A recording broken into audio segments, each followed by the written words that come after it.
Halo teman-teman, alhamdulillah sekarang udah di video ke-5.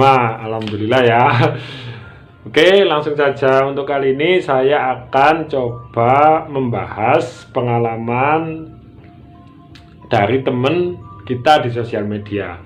Mbaknya tadi inbox saya, tapi kali ini beda teman-teman. Kali ini dia bener-bener minta informasinya disembunyikan. Serius, saya juga bingung. Soalnya kan gini, untuk yang video kali ini kita tidak cuma akan membahas cerita mistis, tapi juga ada pengalaman pilunya dan ada pembelajarannya. Sangat-sangat penting buat adik-adik kita yang masih muda.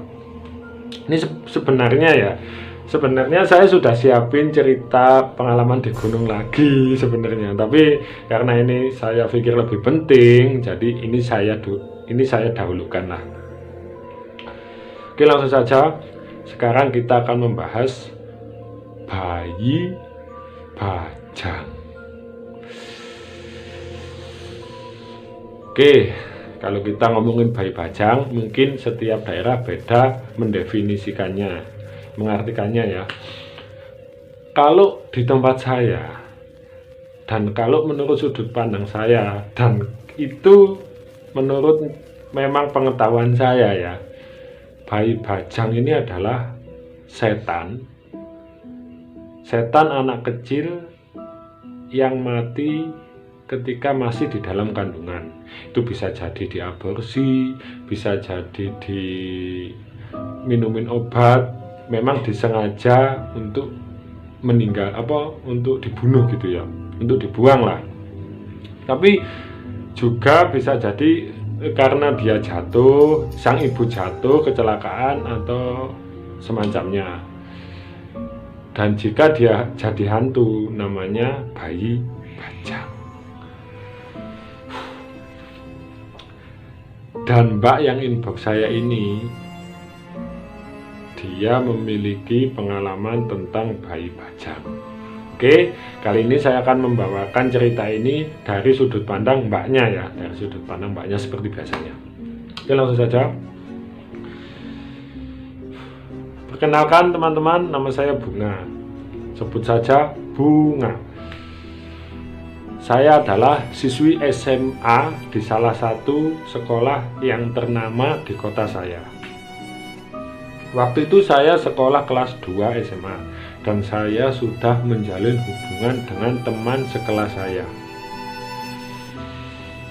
Masih kelas 2 loh kamu itu, udah berani pacaran. Memang hubungan kami tidak direstui oleh kedua orang tua kami, karena mungkin kalian memang masih pacaran. Tapi waktu itu kami seolah tidak menggubrisnya dan kami tetap melakukan hubungan ini. Saya menjalin hubungan ini dengan pacar saya sudah hampir 1 tahun. Lama juga ya, setia itu. Mantap. Saya sudah hampir 1 tahun teman-teman menjalin hubungan. Dan ya, akhirnya saya hamil. Kelas 2 hamil. Gimana ini? Waktu itu pertama kali saya tahu kalau saya hamil memang pertama dari head saya yang biasanya rutin setiap bulan, waktu itu telat dan saya sadari saya hamil. Dan saya dan pacar saya pun sepakat untuk tetap merahasiakan kehamilan saya dari kedua orang tua kami dan sekolahan kami tentunya. Waktu pun berlalu teman-teman. Akhirnya usia kandungan saya sudah mencapai kurang lebih 4 bulan. Perut saya sudah mulai membesar. Waktu itu saya sudah mulai bingung.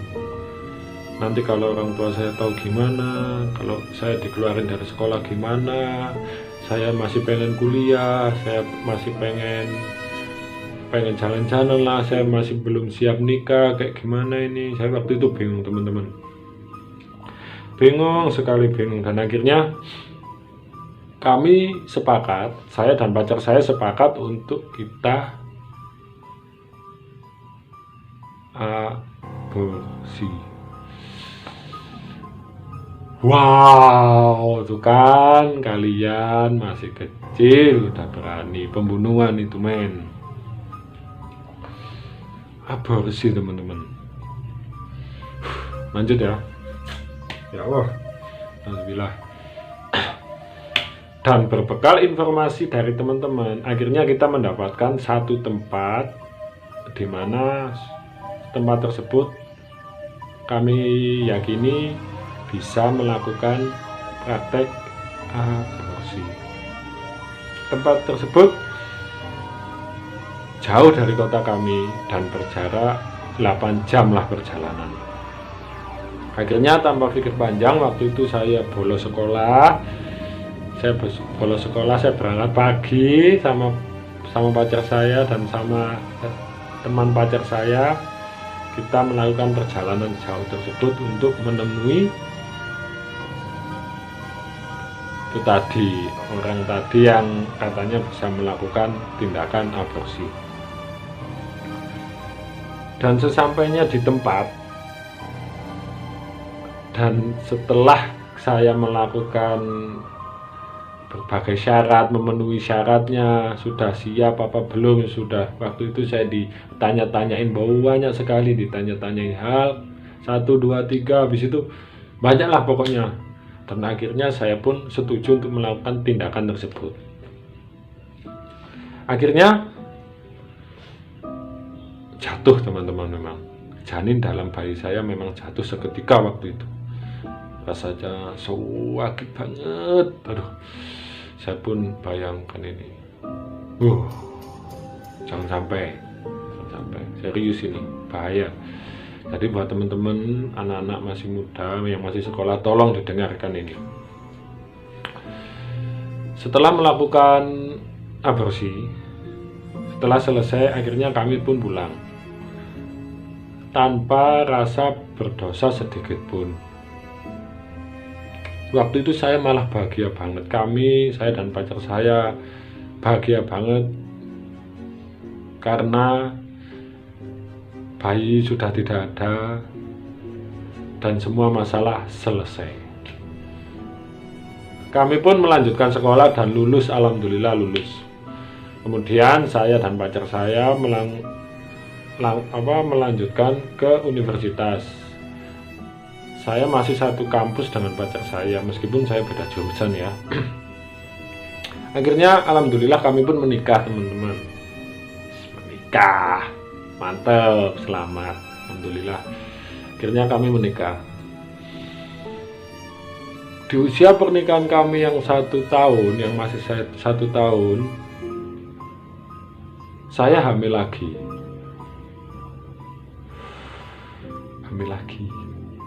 Dan akhirnya kami pun dikaruniai seorang anak cowok.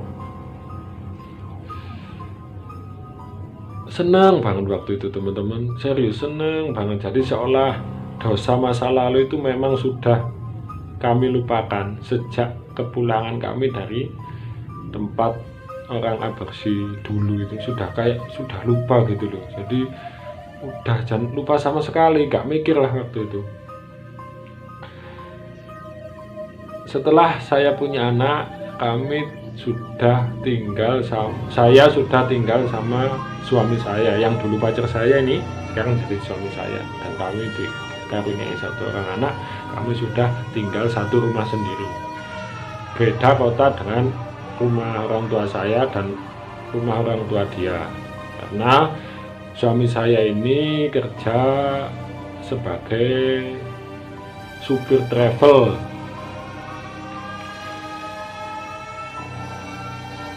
Singkat cerita, anak saya pun menginjak umur 4 tahun. 4 tahun ya, masih kecil. keadaan mulai berubah. Tiap malam itu dia nangis saja, nangis gak jelas, tiap malam nangis, tiap maghrib nangis, tiap habis asar nangis, habis itu tiap pagi nangis. Nangisnya itu gak masuk akal. Udah makan, udah mandi, udah bersih, gak sakit, gak pilek, gak batuk, gak demam, gak apa-apa, nangis, aduh gak jelas, nangis yang penting. Dan itu terjadi selama beberapa minggu teman-teman. Jadi tiap pagi dia nangis, habis itu siang, kadang siang setengah 4 menjelang maghrib, bahkan maghrib dan malam itu sampai malam banget, sampai larut malam. Iya sih, kalau memang anak kecil kalau nangis kan wajar lah ya, tapi biasanya kalau udah dikasih es krim apa dikasih apalah gitu, biasanya sih diam. Itu pun kadang kalau anak kecil udah 4-5 tahun itu biasanya nangisnya itu udah ada penyebabnya. Ini gak ada. Tuh kan, pembalasan itu pasti ada. Dia itu nangis saja. Kemudian tangisan ini coba saya bawa ke rumah sakit. Mungkin dia ada kelainan, kayak ada apa kayak, dan setelah dilihat sama dokter ternyata itu gak apa-apa, gak ada apa-apa ya. Mungkin memang tangisan anak kecil wajar gitu sih alasannya Pak dokternya. Jadi ya mau gimana lagi, saya kan bingung. Kalau saya mau komplain, dia gak sakit apa-apa, kan gak bisa apa-apa aku sebagai orang tua. Akhirnya saya bawa pulang. Dan di sini karena suami saya yang jarang di rumah, kan dia supir travel, jadi besok keluar kota, besoknya pulang, biasanya 2 hari keluar kota, di rumah sehari gitu. Di rumah saya sering sendirian banget, jadi cuma saya merawat anak saya, itu aja. Lebih sering sendirian lah daripada sama suami. Biasanya suami saya pulang cuma istirahat gitu aja, capek, habis itu malamnya berangkat lagi. Jadi waktu lebih banyak saya habiskan dengan anak saya itu sendirian, tanpa ayahnya. Dan akhirnya pada suatu waktu teman-teman, suatu waktu anak saya itu sakit. Dia demam dan sudah aku bawa ke rumah sakit, ternyata demam biasa katanya. Dia itu nangis nggak seperti biasanya. Aku ingat kok waktu itu jam sekitar nangis itu mulai jam 4 sampai jam 10 malam. Nangis terus badannya panas. Aku udah gimana ya, udah telepon suami, udah aku kasih obat segala macam, dia tetap nangis. Akhirnya waktu itu saya hampirkan. Waktu itu saya taruh di kamar tuh. Saya setelah bersih-bersih sore itu jam 3, kok dia udah nangis kayak gitu. Nangisnya sampai gimana, nangis banget gitu loh teman-teman. Habis itu langsung aku gendong, aku bawa ke kamarnya. Dan di kamar akhirnya dia nangis sampai jam 10 malam. Aku udah bingung, udah capek, aku sampai capek. Jam 10 malam itu aku ambil Al-Quran dan aku mengaji di sampingnya. Akhirnya dia bisa bobok dengan tenang. Akhirnya saya pun kembali ke ruang tengah dan saya mencoba istirahat dengan menonton TV. Sekitar tengah malam, anak saya tiba-tiba nangis teman-teman. Waktu itu saya sebelumnya memang ketiduran di depan TV, dan akhirnya saya terbangun ketika mendengar suara tangisan anak saya. Saya pun sontak lari ke arah kamar anak saya, dan ternyata yang nangis bukan anak saya.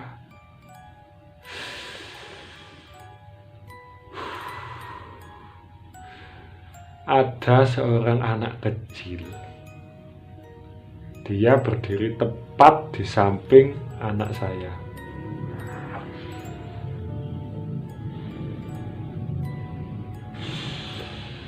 Kalau saya lihat sih dia sekitar umur 10-11an tahun. Dia seorang cowok dengan wajah pucat, dengan pakai baju warna hijau, dengan wajah tatapan penuh dendam, emosi kayak gini loh, dengan menatapi keadaan anak saya waktu itu. Saya pun kaget dong waktu itu. Saya pun kaget. Habis itu saya teriak, "Hei, siapa kamu?" Kayak gitu kan. Dia diem aja. Habis itu saya langsung lari ke arah ranjang dan ambil anak saya tanpa menghiraukan dia. Dia juga tetap diem aja kayak gini, diem aja kayak gini. Tanpa menghiraukan, langsung saya ambil anak saya bawa lari ke ruang tengah. Dan masih bertanya-tanya, itu tadi siapa, ya Allah, itu tadi siapa. Selang beberapa menit saya kembali, saya lihat dia gak ada. Waktu itu anak saya langsung bangun dan dia langsung nangis. Nangisnya itu gak masuk akal. Nangisnya itu semakin kencang dan dia seolah-olah sedang disiksa gitu loh teman-teman. Jadi nangisnya nangis kesakitan kayak gitu loh. Waktu itu saya juga ikut nangis, kan gak tega lihat anak saya kayak gitu.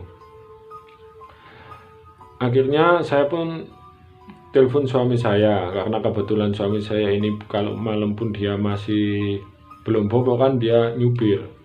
Saya telepon, bilang saya sambil nangis, aku minta ya pulang aja, pulang, ini anak kita gimana gitu.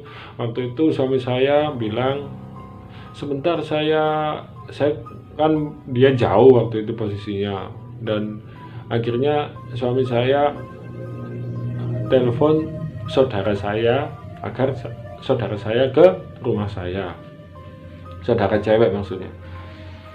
Setelah 1 hingga 2 jam akhirnya saudara saya datang ke rumah saya. Dan di situ gimana teman-teman?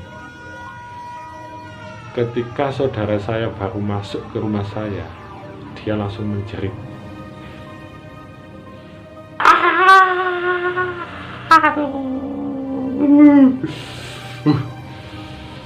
Dia langsung menjerit teman-teman. Katakanlah kita panggil aja Bude gitu ya. Bude itu langsung menjerit. Apa yang dia lihat? Yang Bude lihat itu ya, anak saya itu sedang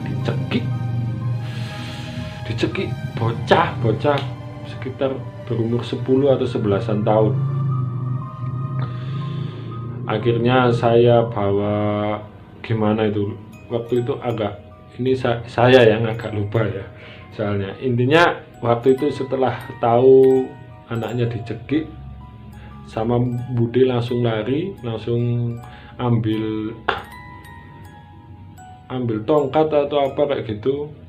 Ternyata itu dari sudut pandang saya, Bude mau mukul anak saya, padahal Bude niatnya mukul cowok yang mencekik anak saya, padahal saya itu gak lihat. Akhirnya setelah kita bersih tegang waktu itu, saya dan Bude, kami pun sadar kalau ada yang gak beres dengan anak saya.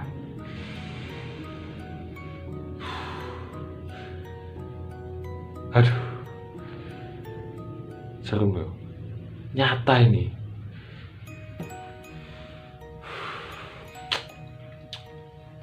Keesokan harinya, saya disarankan Bude untuk bawa anak saya ke rumah orang tua saya. Dan saya pun waktu itu memang menurutinya. Memang saya merasa di rumah ini nggak aman, ada yang mengintai anak saya. Dan akhirnya saya sama Bude ke rumah orang tua saya dan menceritakan semuanya. Dan apa kata ayah saya waktu itu? Ayah saya ini agak kok bisa tahu, saya sendiri juga bingung waktu itu ya. Kok bisa tahu? Ternyata ayah bilangnya kayak gini, ini kamu pernah membuang janin kamu ya, kayak gitu. Saya waktu itu gak ngaku dong, kan saya takut. Enggak iya, habis itu gak mungkin kayak gitu. Habis itu saya dipaksa sama ayah, akhirnya saya pun mengaku. Iya ya, saya memang pernah dulu waktu kelas 2. Saya takut lah sama ayah, saya takut saya nggak bisa sekolah. Akhirnya ya udah, saya buang kayak gitu. Saya gugurkan maksudnya. Kata ayah gimana? Dia adalah anakmu yang kamu buang. Dia dendam dengan anakmu yang sekarang. Serius ini ya. Aku sih sebenarnya waktu tadi di telepon sama chatting itu udah tegang.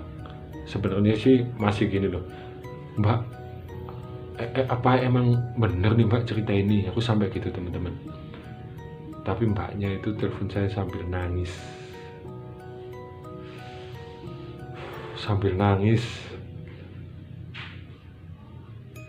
Siapa nggak tersentuh coba, ayo.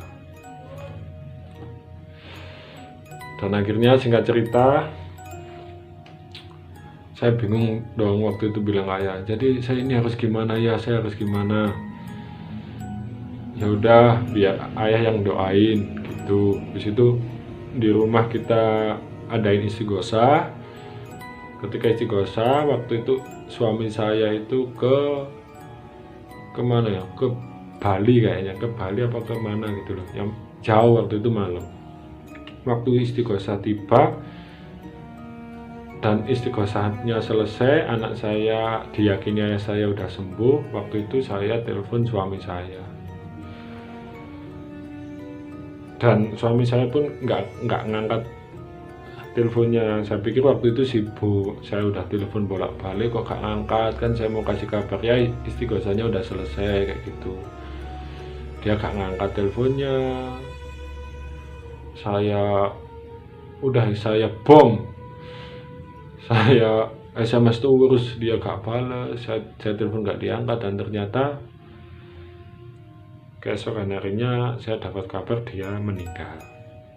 Ini mohon maaf Mbak ya, saya turut berduka cita, maaf kayak gitu. Jadi keesokan harinya saya mendengar kabar kalau suami saya meninggal.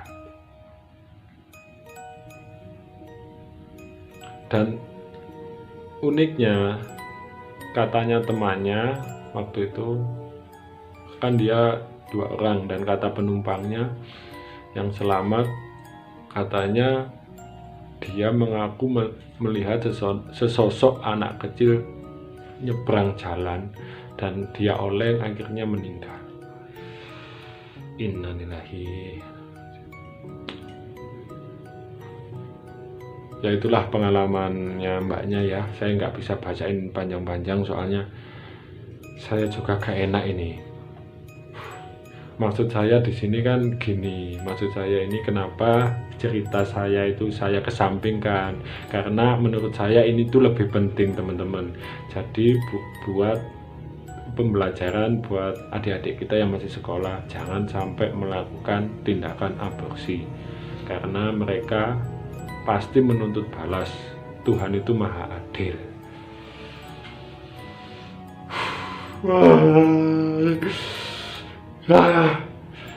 Itu tadi video kelima saya. Semoga teman-teman suka. Ini datang dari pengalaman mbaknya, dan ini memang tidak saya publikasikan. Untuk keasliannya saya sendiri berani jamin ini benar-benar nyata dan ini benar-benar asli. Jika ada yang terlewati di video ini, mungkin mbaknya aja bisa inbox saya ya. Kalau ada kurang lebihnya saya mohon maaf, soalnya tadi saya juga sambil inget-inget, saya agak sedikit hilang konsentrasi waktu ya. Saya juga gimana ya, saya juga ikut merasakan kesedihannya. Jadi intinya pelajaran ini sudah tersampaikan dengan baik. Oke, next kita ada di video ke-6. Mungkin untuk video ke-6 saya akan coba membahas pengalaman saya dan teman-teman saya lagi. Dan saya pastikan semua cerita ini real, non-fiksi, berdasarkan sumber yang dapat dipercaya. Oke, gitu aja teman-teman. Terima kasih banyak. Dadah.